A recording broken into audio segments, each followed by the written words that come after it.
I have to say, the darkness of winter is getting to me. Even though I talk a great deal about fighting against the AI slop and not giving up and showing up as a human making art, there are many, many mornings in which I wake up and it takes me a long time to convince myself that the art that I'm creating has any value in this world that is changing so fast that it makes my head spin.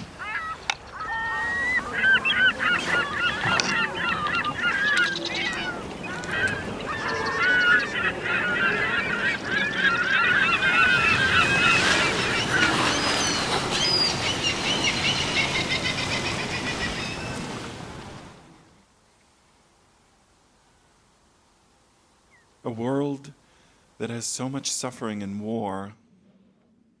And in this world, is there any point in sitting and drawing anymore? Does it have any value, or am I wasting my life? Especially if my efforts don't amount to garnering any money, and frankly, I never did earn very much money from it. I certainly grew up in a society that made me believe that. Eventually, during the day, I gather enough crumbs of courage to keep going anyway. And while I work, I remember why I do it, and I feel my sanity gradually return.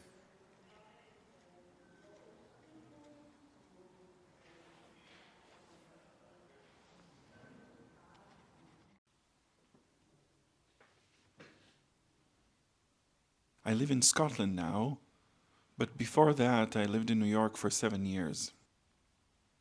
When we moved there, I experienced a kind of a creative death. Other than a couple of my husband's family members, I didn't know anyone in New York. I didn't have any friends in America. I was looking for an agent to start my illustration career. I sent out many letters to agencies and got many refusals. And most days, while my hard-working husband was away at work, I would sit in our tiny, empty apartment, listening to the clanging of the radiators, staring at the walls, and I didn't have a clue what to draw. I had no motivation, no ideas, no direction, nothing. I felt quite useless. At some point, I started forcing myself to draw. It was hard, like pulling water out of a rock, but I was desperate. I filled paper after paper with ugly sketches.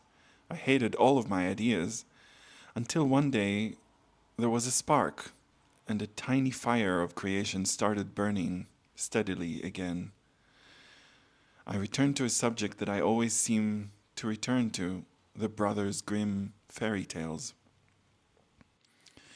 I mapped out 3 of my favorite stories, Snow White, Little Red Riding Hood, Hansel and Gretel, and just threw myself into drawing them. I didn't hold back. I just allowed myself to dip into the horror and darkness of these tales. I allowed myself to pour all my feelings of dread and anxiety into them, which is something I didn't allow myself to do before that. And something in that process healed me and brought me back to life, so to speak.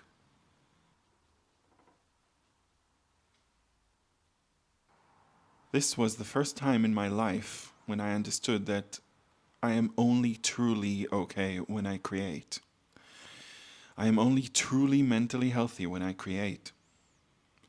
I took it for granted before that, but now I know that no matter if my art doesn't make money, or how many people like it, or if there's any point to making it, if I want to live, I will have to create.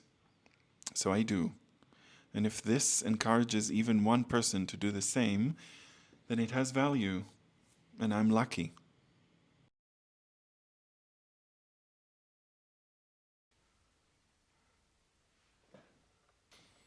This is a kind of conversation I have with myself almost every day, especially in the last few years where fascism is on the rise in the world and humanity and empathy are considered weaknesses.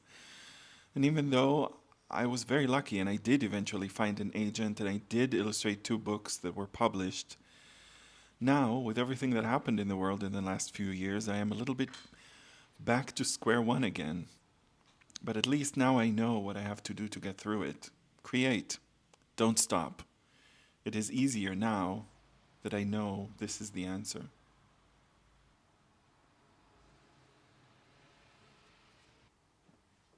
Last summer, we went to visit the Isle of May. And I think I'll let myself be dramatic and say that that trip was life changing in the amount of inspiration it gave me. I don't have video footage from that day because back then I didn't really film anything. I only took photos. And it wasn't an easy trip.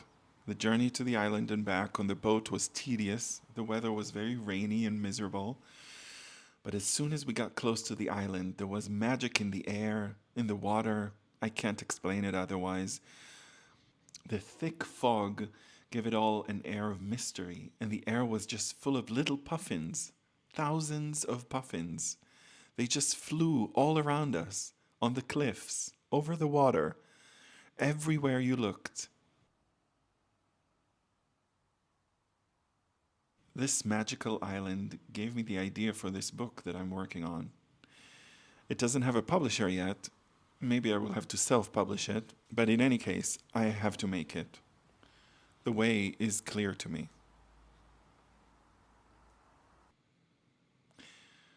Since this is a story set on a Scottish island, it was important to me to incorporate Scottish traditions in it. And so, in the beginning of the book, the girl is in the process of making haggis, which is a Scottish dish made of sheep offal, or more specifically, the heart, lungs, and liver of the sheep, mixed with onions and oats and suet. And I was wondering how much of it I want to actually show. And in the end, I decided to go for it and just show the gross parts in the meat grinder because I did want this book to have a little horror in it. Is it out of place in a children's book? I don't know. I think the readers can handle it. It might turn somebody vegan, which is not a bad thing at all.